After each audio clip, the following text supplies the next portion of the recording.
Kardeşlerim, kısa bir şey vereceğim. Kim hayır diyor? Kandil, İmralı, FETÖ. Bunlar hayır diyor değil mi? Şimdi bunlar hayır dediğine göre burada düşünmek gerekmez mi? Söyle bana arkadaşını, söyleyeyim sana kim olduğunu. Bunların arkadaşı bu. Ve çok daha enteresanı. Sevgili Peygamberimiz ne buyuruyor? Kişi sevdikleriyle beraberdir. Tamam. Bu kadar açık ve net. Öyleyse ben onu sevmiyorum ki. Ya tamam da ama onunla beraber hareket ediyorsun. Olay o kadar açık ortada. Ve biz bu noktada kararlıyız. Güvenle yolumuza devam ediyoruz. Edeceğiz. Kimsenin bundan da şüphesi olmasın. Çünkü bugüne kadar çok kan kaybettik. Ama kaybetmeyeceğiz. İslam düşmanlığı, ırkçılık, ayrımcılık sadece yaşanan sıkıntıları daha da artırır, başka bir işe yaramaz. Batı şu anda İslam düşmanlığı yapıyor mu? İslamofobi aldı başını gidiyor mu? Bak Avrupa Birliği üyesi ülkeler hep beraber Ortodoks, Protestan, Ateist hep beraber Vatikan'a gittiler mi? Papa'nın karşısında el bağladılar mı? Nasihatini dinlediler mi? Vatikan'ın Avrupa Birliği ile bir işi var mı? Yok.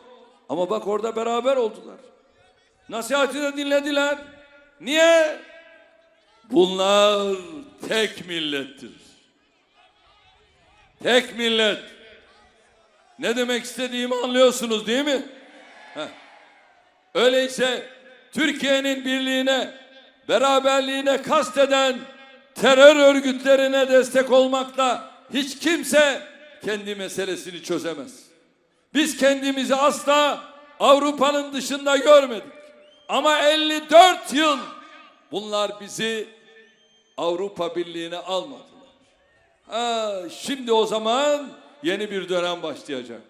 İşte 16 Nisan bu kararı gözden geçirmenin günüdür. Türkiye hem fiziken hem fiilen bir Avrupa ülkesi. Sorun Avrupa'nın bizi kendinden görmek istememesidir. Dünyanın öteki ucundaki ülkelere serbest dolaşım hakkı verenler yarım asırdır oyaladıkları Türkiye'yi hala kapıda bekletiyorlar.